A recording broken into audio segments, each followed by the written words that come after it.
In today's video, I'm going to teach you how to turn off Copilot for PowerPoint. Before we begin, it's important to understand one key detail. Copilot in PowerPoint is a premium AI feature from Microsoft, and it only appears if your account has a qualifying Microsoft 365 subscription. Because it's deeply connected to your Microsoft files and services, the setting to disable it will only be visible for users who actually have access to Copilot. So if you open PowerPoint and don't see any Copilot settings, that usually means your subscription does not include it, rather than something being wrong with the app. To get started, open Microsoft PowerPoint on your computer. Once PowerPoint is open, go to the top left corner of the window and click File.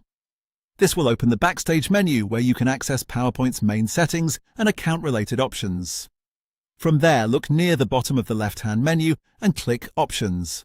This opens the PowerPoint Options window, which contains the settings for how the app behaves. Now here's the important part. If your Microsoft 365 subscription does not include Copilot, you may notice that there is no Copilot section listed in the Options menu. That is completely normal.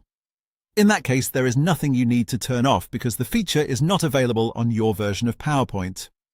However, if you do have the correct subscription, you should see a Copilot option in the list on the left side of the PowerPoint Options window. Go ahead and click that Copilot section. Inside, you'll find a checkbox labeled Enable Copilot. To turn the feature off, simply untick that checkbox. After disabling the checkbox, close the Options window. To make sure the change fully applies, restart PowerPoint. That means closing the app completely and then opening it again. Restarting is important because some settings, especially ones related to integrated features like Copilot, may not update immediately until the application has been reopened. Once PowerPoint launches again, Copilot should be turned off. If you're following these steps and the Copilot option still doesn't appear, remember that the most likely reason is that your subscription does not include access to it. So the visibility of that setting depends entirely on your Microsoft 365 plan. And that's all there is to it. That's how to turn off Copilot for PowerPoint.